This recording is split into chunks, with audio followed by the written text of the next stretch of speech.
napapanahong issue sa larangan ng politika, showbiz, tatalakayin, himayin, re-reaksyonan ng Che Guevara TV. Che Guevara TV nga po pala, isang reactor ng mga viral issue na nagaganap dito sa Pilipinas. People's power na. O ito. People's power na Sir J. Sir G, kasi mga naghahamon ang mga putang inang Insamay the vlogger. O sige, pwede rin. Oh, Duterte supporters versus Marcos supporters. Para kung total gusto nyo naman ng gera eh. Di pagbigyan namin kayo. Oh, yan naman gusto nyo, di ba? Magkagulo-gulo tayo lahat. Oh, edi ano? Isang suntok lang ni Boss Dada sa mga yan. Hindi, wag nyo na idami sila Boss Dada. Okay na yun. O, ako na lang. Mas pabor ako dyan. No, maganda yan, no? Duterte supporters versus Marcos supporters. Diyan sa, ano? Saan ba maganda? Yan, sa harap ng Malacanang. Oh, tapos maglalagay ng tali sa gitna. Oh, yung mga lalagpas doon, alam na. Oh. Kailan ba ang gera na sabi mo? Wala akong sinasabing gera. Kayo nga may gustong-gusto nyo ng gera. Mga tarantado. Kayo nga yung gustong-gusto ng gera. Sasabihin nyo kami ang gustong-gusto ng gera. Kaya nga namin dinidepensahan ng ang Duterte kasi nga dahil sa kagustuhan ng mga Duterte na wag magkagera. Yung presidente nyo gustong-gustong magkagera. Pero ba naman sabihin ba naman sa mga tao na may mga ano, alam nyo ginagawa ng presidente nyo, ginagalit nila yung China. Tapos ngayon sasabihin nyo, tawag dito yung Duterte ang magpapasimuno ng gera dito sa Pilipinas. Huwag mo nga munin si Makmak na ko po. Hindi ako napatol sa adik. May kakilala akong tanso, akla, baliw. At may sayad sa ulo. Tirahin daw si Tatay Digong wagas pero ano? Sabi ni Oy, Ma'am Pilipina Raquel, maraming salamat po Thank you. Ano daw, may kilala akong tanso balager. Kalbong akla, ay nako. Reminder, Marcos nanalo dahil kay Duterte. Supporters, naloko na. Yan pa. Kaya nga sabi ko sa inyo, yan ang pinaka number 1 na problema dito sa Pilipinas. Yung ugali ng ibang Pilipino na hindi tumatanaw ng utang na loob. So nandun na tayo sa point na karapatan naman ni Tatay Digong na magserbisyo sa bayan. So hindi naman talaga dapat na tawag dito, hindi naman talaga dapat na parang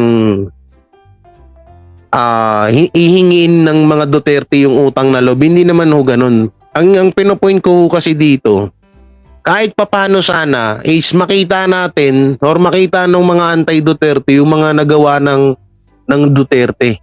Oo. Dito sa Pilipinas. Hindi, lahat na lang kasi nang nakikita puro mga pagkakamali. Kung bibilangin nyo lang kung meron lang bilangan ng pagkakamali, mas di hamak na maraming pagkakamali ang mga Marcos. Sa totoo lang. Mas di hamak na mas maraming pagkakamali ang mga Marcos kaysa sa mga Duterte. Kung magkakaroon lang ng bilangan sa pagkakamali, ang dami. Oh. Unang-una, yung alam sa ita.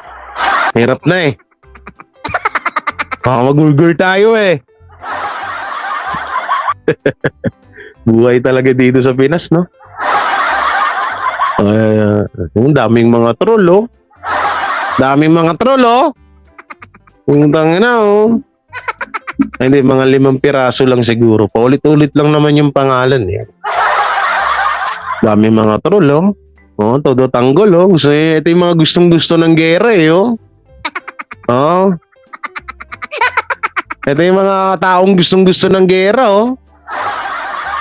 Kala nyo siguro, pag may gera, ewan ko na lang. Akala mo naman, ito pala isang kondisyon ko sa Pangulo natin. Sana po pag natuloy na po yung gusto nyong gera, sana po makita namin ho kayo sa panahon ng gera, ha? Na naikipaglaban po kayo para sa bayan. Yun lang naman po yung hiling ko eh. Ingat Sir J, baka magurgur ka. Kaya nga.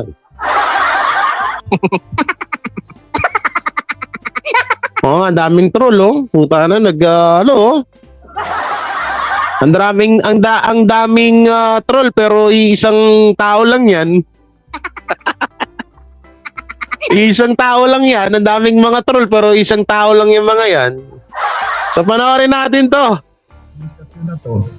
Pag hindi nila nakuha o yung support Pagod na ako ng kasalita. isang government official, ang gagawin nila, tatanggalin nila, papalitan nila ng kanila yung mga taong Magkano bayad sa'yo? pumapayag na magpagamit 1 million kung anong per gusto month. nila.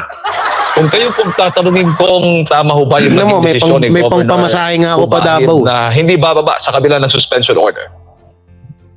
Ako ang tatanungin, tama yung sinasabi niya na hindi 1 siya million bababa. per month. Bakit? Para sa akin, how can you obey an illegal order? Bakit illegal? Kasi walang due process. Ibig sabihin, violation ng Constitution yan. Basic, very basic yan, di ba? Nako, sino ba to nagsasalita to? Dating House Speaker, inayagan dahilan ng pagkasuspinde ng Marcos admin sa ano to? Dabnor government. Oh, naku po sir, delikado ka diyan. Alalahanin mo yung mga Duterte, yung mga kaalyado ng mga Duterte, iniisa-isa na ngayon. Ha? Una-una, si Pastor, ngayon si Gobernador, si Tebes, sino pa? Ang kasunod nga daw bali-balita ko, si Mayor Duterte. Si Mayor Duterte ang bali-balitang isusunod na ipapatanggal. Pero alam ko mahihirapan kayo dyan. Malaking gulong mangyayari sa Davao niya kapag ginawa niyo yan. Kaya ako sa inyo, wag nyo nang ituloy yan. Alam ko matindi galit nyo sa mga Duterte dahil ultimong mga nakadikit sa kanila, iniisa-isa nyo na ngayon. Pero sana naman, wag nyo hayaan na masaktan yung mga kababayan nyo. At bakit ginaganito si Governor Ubahid? Ano ho ba yung posibleng nakikita po ninyong motibo ng pamahalaan laban sa kanya? Ay, politika yan. Politika. Yun naman talaga. Unang-una, nung ganito nagsimula yan at nagugat. Nung nabalita na yung susunod na rally ng Hakbang Maisog ay dito sa Davao del Norte. Dito sa Davao del Norte Sports Complex. Ngayon, si Governor Ubahid nag-commit ng mga 100,000 na attendees doon sa rally.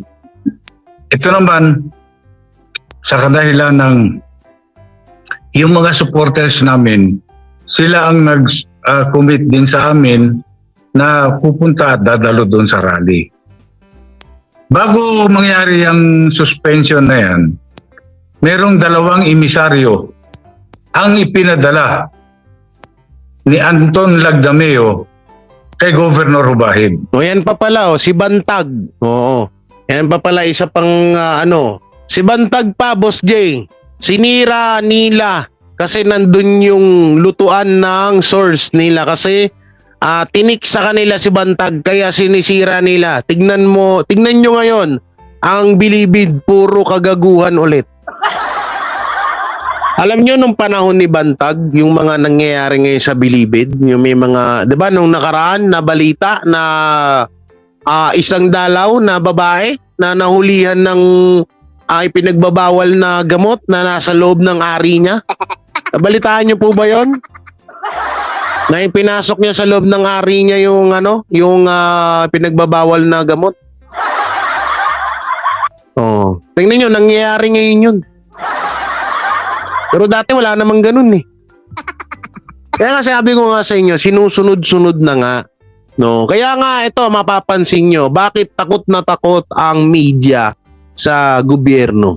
Kasi nga talagang kapag sinabi ng gobyerno, pag ikaw ay pinatrabaho ng gobyerno, talagang talagang yari ka. Ayaw kasi ng media na matulad sila sa SMNI. Ang unang ginawang sample ng gobyerno natin yung SMNI. Ang ginawa nila, tinanggalan nila ng prangkisa yung SMNI para doon makakuha ng para doon matakot yung ibang mga media, yung mga network na yan. Kaya takot na takot sila. Tingnan nyo ngayon, kung mapapansin nyo yung media, wala man lang ni isang against sa gobyerno. Diba? Wala kang makikita. Lahat yan na tawag dito, lahat yan na panig yan, no? Panig sa gobyerno natin yan. Diba? Oo, kasi nga tignan niyo yung SMNI. Alam natin na ang SMNI isa sa pinakamalaking hadlang sa gobyerno, isa sa iyan na lang yung nag-iisang yung mga naglalabas ng yung mga hindi natin napapanood. SMNI lang yung naglalabas, katulad nung pagkasuspindi kay Governor. Kay Governor, anong pangalan nun? Nakalimutan ko. Joe, ano yun? Sino pwede mag-comment yan? Sorry, pasensya na kayo, makakalimutin ako ha. Yung Governor ng Davao, diba? O na tinanggal. Oh, hindi man lang natin nabalitaan sa sa TV, sa media. Oh, hindi pa nag-live si Banat Bay, hindi ibabalita ng Frontline Pilipinas. Oh, pero yung SMNI, ibinabalita nila yung ganon. Ubahib yan, si Ubahib. Oh. Kaya etong mga media, kung mapapansin nyo, lahat sarado eh. Lahat bulag, lahat bingi. Tapos mapapansin nyo kumiklickbait na ngayon ng media. Mapapansin nyo sa mga video katulad ng about sa West Philippine Sea. Saan ka makakita na sabihin na Rodrigo Duterte umamin na sa kanilang agreement ng gentleman agreement ng West Philippine Sea. Ng West Philippine Sea, ng China. Diba? Doon pa lang sabi ko, puta, wala na talaga. Sarado na ang ng media ngayon. Halatang-halatado naman na takot sila eh. Kasi nga ayaw nilang matulad sa SMNI. Ayun yun. Ang ginawa nga kasing ang ginawa ng gobyerno, sinampulan nila sa SMNI para wag tularan ng ibang media yung ginagawa ng SMNI. Yun. Pasarado ko tong SMNI na to para hindi natutularan ng iba pang mga network, para hawak ko ang mga network dito sa Pilipinas. Pero kahit papaano, hindi pa rin sumuko ang SMNI, nandiyan pa rin. At nadagdagan pa yan yung mga BIR.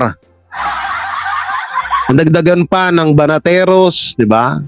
Nawala man yung si Ube sa SMNI, may mas pumalit na mas dihamak na mas maganda sa kanya. Oh. Hindi mo to, pati itong may isog rally na to. Una-una, ayun pa pala, bago po pala, ito pala, tatlo.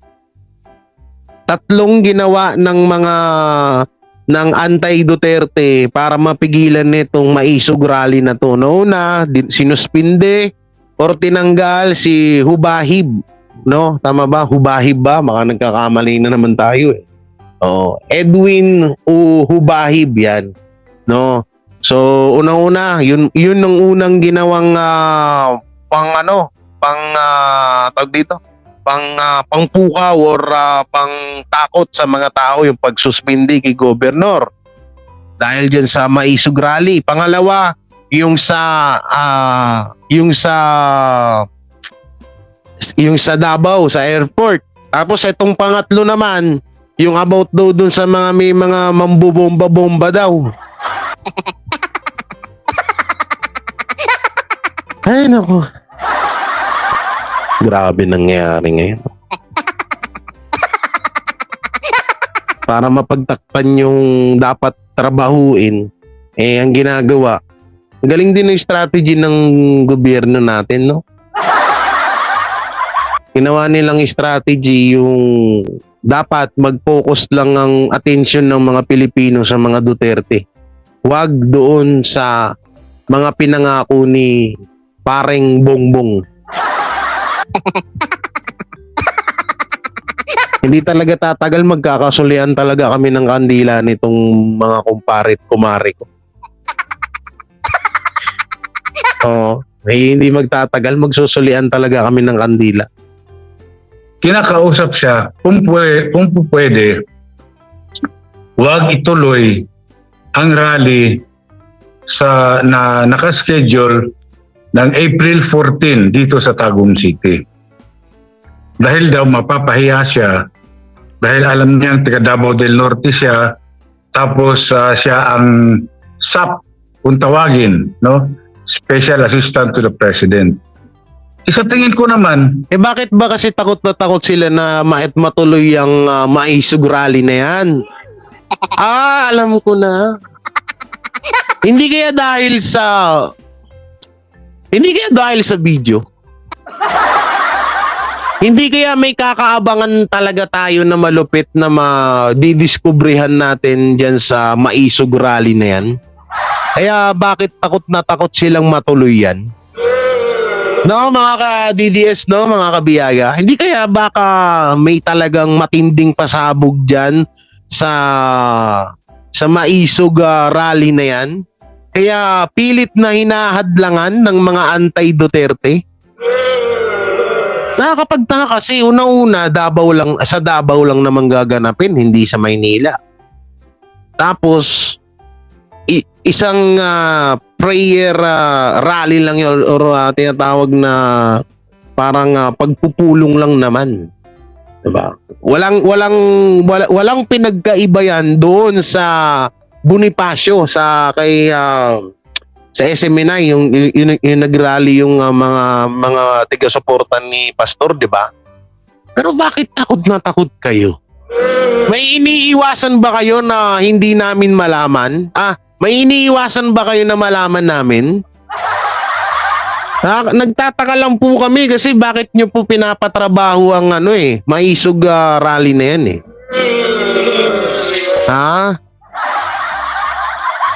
Na na kami, pinatanggal nyo si Gob.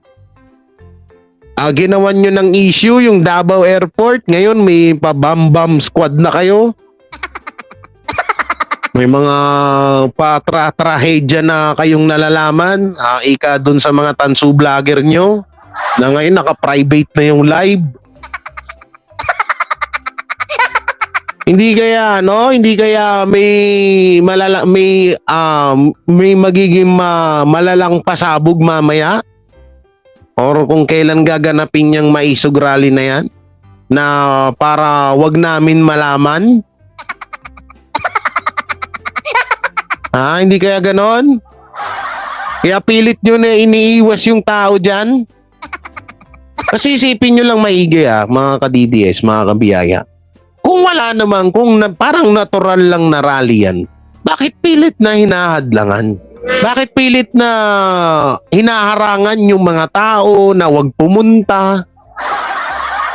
Na wag suportahan yung rally na yan?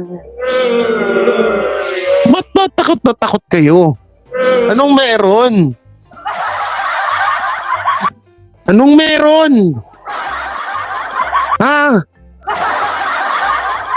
Hindi siguro talaga baka dito natin may malalaman tayong kakagulantang ng buong Pilipinas dito sa Maisog Rally na to. Kaya ganito lang nila trabahuhin.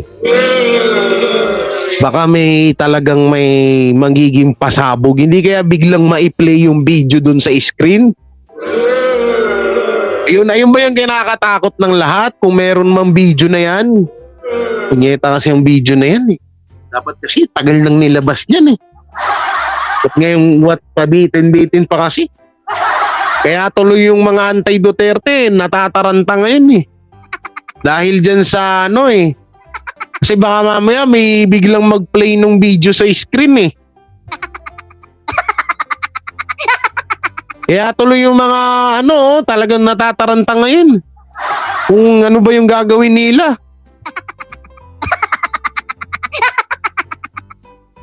Ay, nako. Ano, play natin. Itong tarantadong ito, hindi alam kung anong trabaho niya as SAP, Special Assistant to the President. Sino ba yung tarantadong yan? Mahirap eh. Pagkatapos, ang sabi ni Governor Hubahib sa kanya na nakapag-commit na ako doon sa emisaryo, no? Sabi. Anong natuloy, Mami? Na ako, hindi ko pwedeng baliin yung salita ko. Sa kadahilan ng, sabi nga ni Governor Hubahib, kahit mahirap lang akong tao, ngunit meron din akong isang salita. Wala akong pwedeng ipagmalaki na iba. Maraming salamat, Ma'am Karen Domingo. Wala akong pwedeng ipagmalaki na mataas na tendo. Si Hubahib, parang ano siya ni Jose Rizal. Wala rin akong pwedeng ipagmalaki na sapat na kayamanan. Ngunit dito man lang, ang pwede kong ipagmalaki sa sarili ko ay meron akong isang salita. Ngayon, ang akala ni Governor si Lagdameo ang SAP. Na yun. Dumating pa ang isang araw, meron na naman pumunta kay Governor Hubahib sa kanyang opisina dito sa... So ibig sabihin ilang beses na palang winarningan si Governor Hubahib. Hubahib ang tama. Doon sa rally na yun. So ibig sabihin talagang takot na takot nga sila. Takot na takot nga talaga sila sa rally na yun, no? Oo, Ma'am Evelyn, shoutout. Takot na takot nga talaga sila. Siguro baka may malalaman talaga tayo nakakaiba dito sa rally na to. Tapos ito pa, 'di ba? Nagsalita na si Paring Bongbong. 'Di ba? Napanood naman natin kanina, nandiyan sa upload ko yung galit na galit. Gustong manakit na video niya kay Tatay Digong, 'di ba? So, malamang sa malamang doon sa sinabi ni Paring Bongbong kay Tatay Digong na yon, baka naisip nila na puta ginalit mo si Duterte. Baka yariin, baka ano ka nun, baka banatan ka nun mamaya sa rally. Baka biglang ipakita yung video doon. Yung viral video mo, paktay ka. Siyempre, ilan yung tiga-bulong niyan. Nandyan si Paring Tamba, tsaka si Maring Lisa. Uy, ano mo na, patigilin mo na yung rally na yan. Yari ka, ginalit mo si Duterte. Ikaw kasi, sinabi ko naman sa'yo, pag may hangover ka, huwag kang magpapamedya. Huwag kang ano kasi sa media, magpapa-interview pag may hangover ka. Siyempre, binulalangan nila Maring Lisa at saka ni Maring Tamba yan. Ano mo na yung rally na yan, pa-cancel mo na yan. Gawin mo lahat yan. O, pag hindi yung pinaka-leader ng rally na yan, si Governor, tanggalin mo. Ang bilis magtanggal ng mga ano ngayon, no? Eto ang gobyerno natin, ang bilis magtanggal ng mga kandidato na hindi nila kaalyado. Pero, yung mga kandidato na mga korap na nandyan sa gobyerno, hindi nila matanggal-tanggal. Kasi nga, kaalyado nila. Yung sa Tagum Rally, tuloy po yun mamaya. Alam ko sinong tumawag, alam ko basher na naman. Puta minsan alam nyo ba, may tumatawag sa akin. Nakala ko minsan natsetsempuan na umorder ako sa Shopee. Pagsagot ko ng tawag, sabi, puta kilo mo! Gago ka! Yung supportahan mo yung mga traidor sa Pilipinas. Putangin ng tunga ito. Ito, naisahan ako. Hindi pa naman ako basta-bastang sumasagot sa kapag number lang. Eh, sakto kasi may Shopee. Akala ko yun na yun eh. Oo. Ay, thank you sa mga tiga-Italy dyan ha. Mga solid Duterte ha. Oo. Ang problema, ginagamit nila ang pondo ng bayan na dapat ipagawa ng mga kalsada paaralan at mga ospital. Alam nyo, eto, yan, shoutout din sa mga tiga-Japan, mga OFW hero abroad. Natatandaan nyo yung pinilex ni paring Bongbong nung nakaraan? Napanood nyo ba yon? Yung mga pinilex ni paring Bongbong nung nakaraan, yung about sa mga istruktura. Yung mga about sa istruktura, mga kalsada, mga daanan na pinapagawa. Hindi nyo ba alam yung iba doon, ano pa ni Tatay Digong yun? Sa proyekto pa po ni Tatay Digong, na sila ang ngayon, sila yung napupuri doon sa mga programa ni Tatay Digong. Napanood nyo ba yon nung nakaraan? Diba? May pinlex siya na, yan, para sa mga istruktura, ganun, no? Eh ako, hindi naman ako tolongges. Sabi ko, yung mga project niya, yan ha? Mga project na konti na lang yung mga konting trabaho na lang matatapos na, hindi na nga naabutan ng termino ni Tatay Digong. Aba, sila na yung sila na yung kumakabig ng papuri sa mga tao. Sabi ko, mga project pa ni Tatay Digong yan, bakit kayo yung sumasalo ng credit? Galing, no? Hindi naman kanya yon, pati yung bahay, di ba? Credit grammars, yun. Grambers pala. Grambers, yan. Credit grambing. Grambing naman si Ma'am Janice. Di ba? Ang lupit, di ba? Ewan ko kung saan ko napanood yun sa TV5 Bata, sa Frontline Pilipinas. Ang galang, puta na, ang ganda ng pagkaka-edit. Sabi ko, puta na, lahat naman ng pinakita nyo, kapanahunan pa ni Tatay Digong yan. Mga hindi natapos kasi tapos na yung termino niya. Yung alam mo yung kukonting trabaho na lang, sila na agad yung kumumbra ng papuri sa mga tao. Ang galing ng strategy nyo, di ba? Ang lapit nyo, di ba? Sinasabi, Gobernador, pinapatawag kayo ni Anton Lagdameo doon sa isang restaurant dito sa Tagum City. Oh. Siya mismo pumunta sa Tagum City. Tapos, ang sagot ni Governor Hubahib, sabi niya, nakita mo yung mga tao dyan sa labas ng opisina ko, ang dami niyan. Kanina pa nag-aantay. Dahil may mga problema lahat yan. Hindi ko naman pwedeng unahin ko si Lagdameo. Dahil itong mga taong ito, sila ang nagluklok sa akin dito sa pwesto. tama. At para ako naging gobernador. Tama. Siyempre, nung hindi dumating at pinuntahan ni Governor Hubahib si Anton Lagdameo, nagalit yung gago at sinasabi niya na insulto raw siya. Oh? Eto kasi, eto mahirap dyan, no? Puta. Ang mga politiko, inalal ng mga tao yan. Tapos kapag tinanggal sila, halimbawa, yung sino ba yung nagtanggal kay Hubahib, yung semikalbo na mukhang chinitong pagod? Sino ba yan? Yung pinag-iinitan si mukhang chinitong pagod. Oh.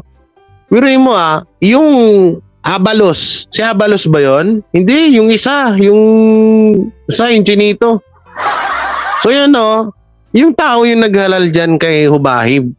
Tapos yung mga tao, sila yung walang karapatan na para tutulan yung pagkatanggal ni Hubahib. Diba kalokohan? O katulad natin, tutol na tayo sa gobyerno natin. So may karapatan tayo para pababain sa pwesto ang presidente. 'Di ba? May karapatan tayo yung naghalal sa kanya eh. Pero ngayon ang nangyayari pong rules po kasi dito sa Pilipinas, bumoto ka lang, wala kang karapatan para maging demanding. Hindi pa, mali. Boto ka lang ng boto, bawal kang magreklamo. Boto ka lang. Pero pag nagreklamo ka, bawal. Bawal yan. Yan ang panibagong rule sa Pilipinas. Katulad dito ni Hubahib, binoto ng tao. So, dapat yung mga taong bayan din ng magkaroon ulit ng botohan para kung talagang gustong ipatanggal ng taong bayan si Governor Hubahib, 'di ba? 'Yun ang pinakamagandang magiging rule sana sa Pinas. Hindi yung papaniwalaan mo lang yung isang tao. Bakit yung isang tao ba na yan yung bumoto diyan kay Governor Hubahib? Hindi naman Yung taong bayan ang bumoto sa kanya kaya siya nahalal. O dapat yung taong bayan din ang may karapatan kung papatalsikin siya sa kanyang pwesto, ganun yun. Nangyayari kasi ngayon kaya sasabihin nila dumaan sa due process. Due process, kayo lang ang nagdesisyon. Paanong due process yun? Mabobo ba kayo? Misa nga ngat-ngatin nyo to. Baka magkaroon ng sustansya yung mga utak nyo sa libag ko. Due process, tapos kayo lang ang nagdesisyon? Saan yung due process dun? Yun daw ang tamang due process. Hindi lang kayo nasunod na ipatigil ang rally. Yun ang yun na agad yung tamang due process. Ay, naku po. Ang hirap dito sa Pilipinas, boto ka lang ng boto eh. Tapos pagdating ng hindi ka na pwedeng kaya nga ito po sana maisip to ni BP Sara Duterte. Pag siya na yung naging presidente ng Pilipinas, na magkaroon ng rules na kapag may mga kandidato, may mga politiko na gustong pababain sa pwesto, ay walang iba, ay dapat ang pwede lang magdesisyon ay ang taong bayan. Halimbawa katulad doon itong kaso ni Governor Hubahib na kapag gusto nyong pababain siya sa pwesto, taong bayan magbobotohan ulit kung tawag dito kung siya ay papababain sa kanyang pwesto. Ganun yun. Ganun dapat mangyari dito sa Pinas. Nangyayari kasi pag inutos ng presidente na tanggalin yan kasi partido ni Duterte yan, tanggal agad eh. Ang lupit, di ba? Ganti-ganti lang yan mga hudas na aso ng China. Ba? Hudas na aso ng China. Ito, sagutin ko lang to si Loigi. Ano to? Lalaki ka ba? Bakla, babae? Ito, Logi Balansag Octaviano. Puta na, apelido pa lang, pang demonyo na. Yung middle name mo, Pangalimasag.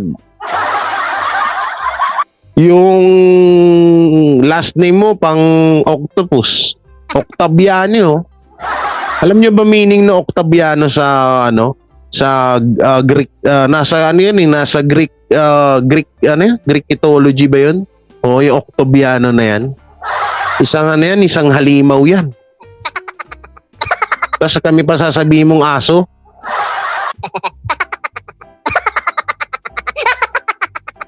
Ha? Ano na? Middle name pa lang, pang bangag na. middle name pa lang, pang bangag na no?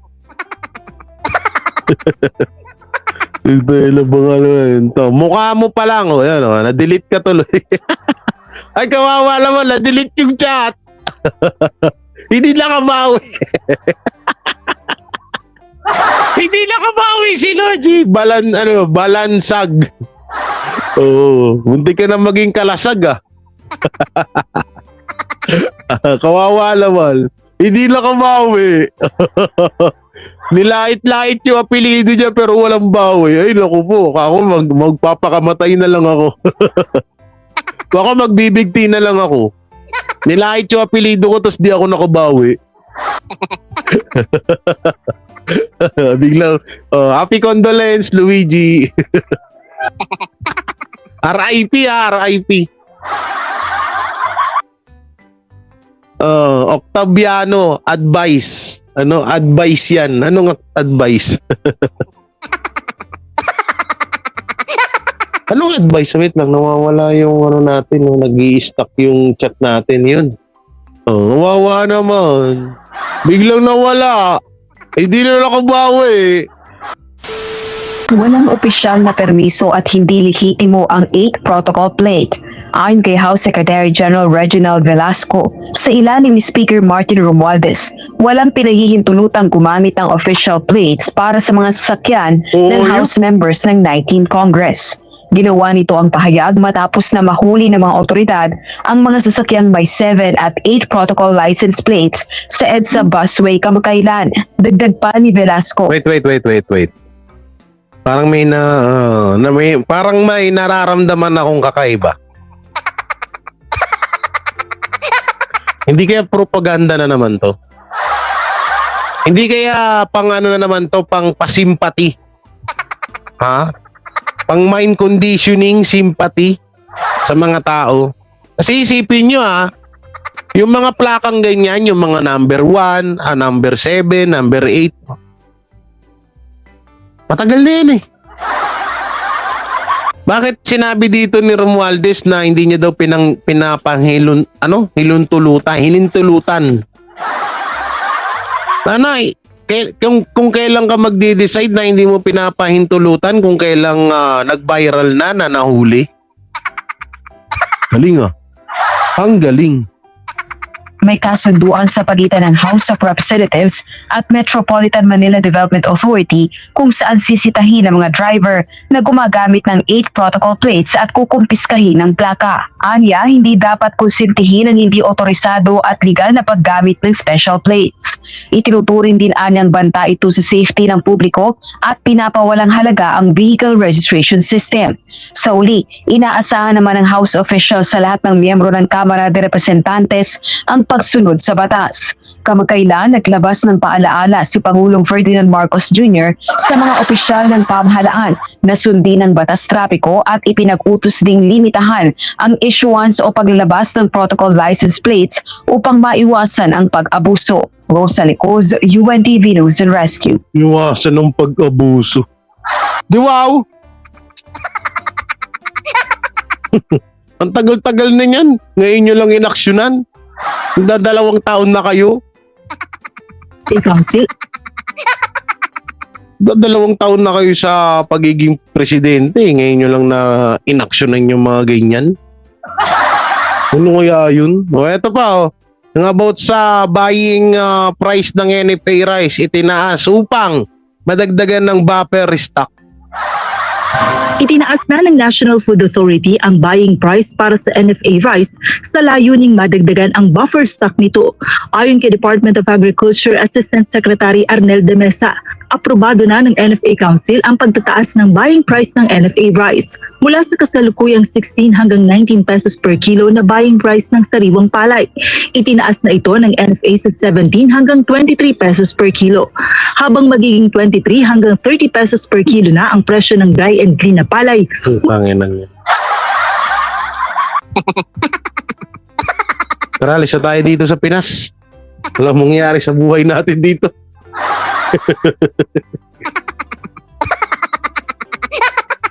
Ay, naku po.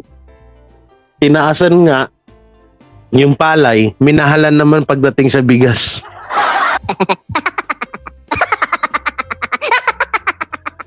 Kaka-stress. Kaka-stress, no? Oo, ang galing. Minahalan sa palay. Pagdating naman sa tinaasan ng kita ng mga magsasaka, Pero pagdating sa bigas, pinahirapan din sila ulit.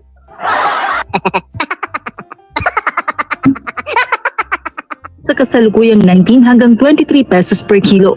Ayon sa NFA, posibleng maipatupad ang bagong buying price ng palay sa susunod na linggo. Naniniwala ang Department of Agriculture na malaking tulong ito upang mahikayat ang mga magsasaka na magtanim ng mas maraming palay. Mas may engganyo yung ating mga magsasaka na magtanim dahil mas malaki yung pwedeng maging income nila. Oo, malaki income nila. Tapos kami naman, kawawa.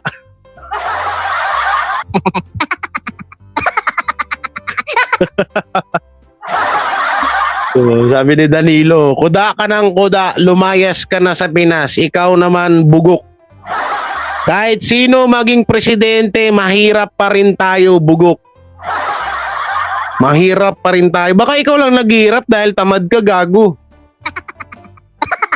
Kami, kahit papano, hindi kami hindi kami na nagugutuman, masarap pagkain namin araw-araw. Hoy, Rolando Danilo Garcia. O baka ikaw lang naghihirap. Kasi kami kahit papaano masarap ulam namin araw-araw. Masaya ang buhay namin. Oo. Ewan ko sa'yo, baka ikaw naghihirap. Baka wala ka nang makain. Baka imbis na bigas binibili mo, nagsasyabu na lang din binibili mo kasi mas mura. Ha?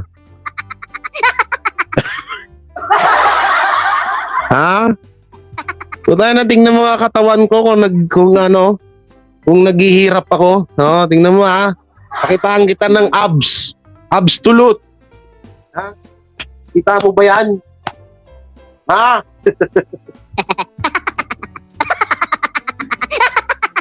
Ha? Sino nagugutuman sa ating dalawa? Kahit sino daw presidente, mahirap pa rin daw tayo. We. Sira ulo. Bob, ano ka lang, tamad ka lang. Oo. Ang sinasabi ko kasi dito, pangkalahatan, hindi lang pang sarili. O katulad nito, tataas nga ang presyo ang kita ng mga magsasaka. So walang problema yun, walang question dun. Ang question dun, itinaas nga ang kita ng magsasaka, itinaas din ang presyo ng bigas.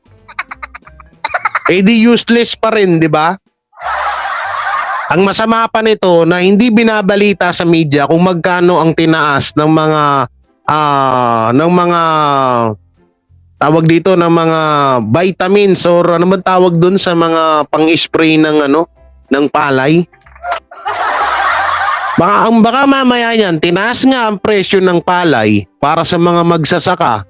Tapos nangyari naman, itinaas din yung abono, yung pang-spray, pang-lason sa mga fertilizer. Baka mamaya pati yung fertilizer niyan itinaas din ang presyo, di nga pa rin, useless din yun. Yan ang masaklap dyan. Hindi parang pinaikot nyo lang mga tao nun. Tapos proud pa kayo na ganyan na binalita nyo yan. Akala nyo maniniwa na nauto nyo na kami. Pero yun nga, itinaas ang kita ng mga magsasaka. So doon, walang problema yun. Palakpakan natin yun. Malaking tulong sa mga magsasaka yun. Pero ang nangyari naman, pagdating sa fertilizer para sa palay, kung ano yung tinaas ng palay para sa kita ng mga magsasaka, doon lang mapupunta sa fertilizer na yun, sa mga abono na yan, di wala din. Di useless lang din. Tapos pagdating sa bigas, tumaas din. Hindi wala rin. Ang gusto mangyari ng tao, pataasin ng presyo or kita ng mga magsasaka, tapos ibaba ang presyo ng bigas. Katulad ng dati. Nangyayari kasi ngayon, no? Pinataas nyo yung kita ng mga magsasaka, pinataas nyo rin yung presyo ng fertilizer, pinataas nyo rin yung presyo ng bigas. Hindi wala rin. Wala rin nangyari. Oh, di ba? Anong magandang balita dyan? Anong ano dyan? Anong magandang anong magandang balita dyan sa binalita nyong yan? Okay, panoorin pa natin. Itinaas na ng National Food Authority ang buying price para sa NFA rice sa layuning madagdagan ang buffer stock nito. Ayon kay Department of Agriculture Assistant Secretary Arnel de Mesa, aprobado na ng NFA Council ang pagtataas ng buying price ng NFA rice mula sa kasalukuyang 16 hanggang 19 pesos per kilo na buying price ng sariwang palay. Itinaas na ito ng NFA sa 17 hanggang 23 pesos per kilo, habang magiging 23 hanggang 30 pesos per kilo na ang presyo ng dry and clean na palay mula sa kasalukuyang 19 hanggang 23 pesos per kilo. Ayon sa NFA, posibleng maipatupad ang bagong buying price ng palay sa susunod na linggo. Naniniwala ang Department of Agriculture na malaking tulong ito upang mahikayat ang mga magsasaka na magtanim ng mas maraming palay.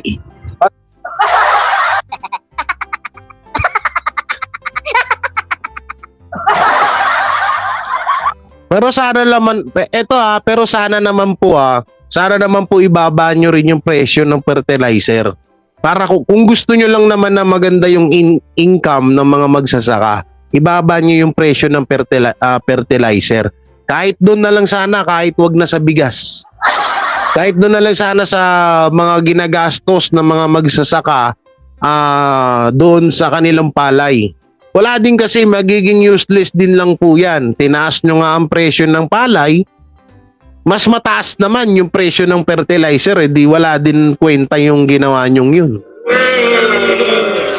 Kaya sana hiling ko dyan na tumaas yung presyo ng palay tapos bumaba yung presyo ng fertilizer para talagang malaking tulong sa mga sa mga magsasaka. O sige na, paubayan na kami. Kahit mataas na ang presyo ng bigas, basta yung sa fertilizer na lang para sa mga magsasaka ay ibaba nyo para mas malaki yung kita nila. Kasi tututusin ng pinakakawawa dito, hindi naman talaga kami, yung mga bumibili. Yung mga tiga Maynila, mga tiga kung saan na bumibili sa palengke na bigas kahit napakamahal ng bigas. Ang kawawa dito yung mga magsasaka. Kasi una-una sila yung nagpapakahirap dyan, tapos sila lagi yung gutom. Totoo yan. Sila yung nagpapakahirap magtanim ng palay, ng mga yan, ng palay na yan. Tapos sila lagi yung gutom, sila yung hirap sa buhay. Kaya sabi ko nga, dapat kapag gusto nyo palang matulungan yung mga magsasaka, tingnan tayo. Ginugurgur na yung live natin, naglalag na. No, kasi nangyayari kasi dito, tagal yung mga magsasaka, kung sino yung mga magsasaka natin, sila yung hirap sa buhay, sila yung nagugutuman. Yan ang problema dito sa Pinas eh. Kung halimbawa, yung magkano ilan yung tinaas? 10 pesos. So halimbawa 10 pesos ang tinaas sa bawat per kilo ng palay. Sa abono naman, halimbawa yung palay sa isang sako ay 500 pesos. Tapos yung abono 600 pesos ang isang sako or mahigit pa. Di wala din. May engganyo yung ating mga magsasaka na magtanim dahil mas malaki yung pwedeng maging income nila at inaasahan din natin na mas malaking area yung matataniman. So ang net effect nito, mas lalago ang produksyon ng palay sa ating bansa. Dagdag pa nito, Pero yung sa fertilizer nga, sir, ba't hindi?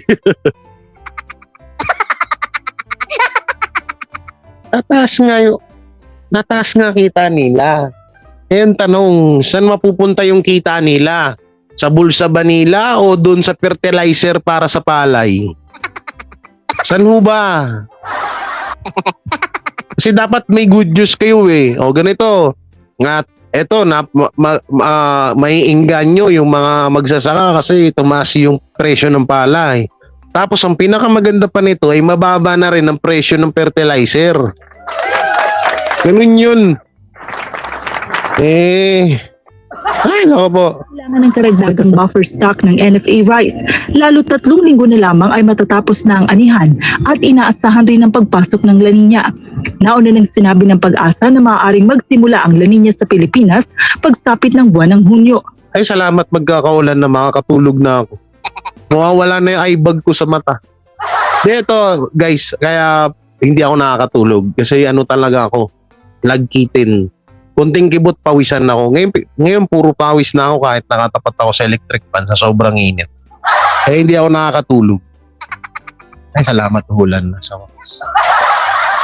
Sa balita na ito ay madadagdagan yung pagkakataon na yung NFA natin ay madagdagan yung buffer stock natin para sa, alam natin, sa susunod na semestre ay posibleng magkaroon ng La Nina ayon sa Pag-asa at yan din ay panahon na marami tayong bagyo. So para ihanda yung ating NFA na tumulong sa mga disaster agency natin kagaya ng DSWD at OCD at iba pa. Bukod sa pagtataas ng buying price ng palay, inaprubahan na rin ng NFA Council ang modernization program sa kanilang operasyon. Samantala, inianunsyo rin ng Department of Agriculture ang gagawing pamamahagi ng fuel subsidy para sa mga kwalipikadong magsasaka at mangingisda. Ito ay sa gitna ng tumataas na namang presyo ng langis. Ayon sa DA, No, speaking of mangingisda naman tayo. Mataas presyo ng isda. Pagdating naman sa gasolina, mataas din ang presyo. Mataas ang bili ng isda sa mga mangingisda. So magandang tulong po 'yun, no? Pero pagdating sa gasolina, napakataas din naman. Useless na naman ulit.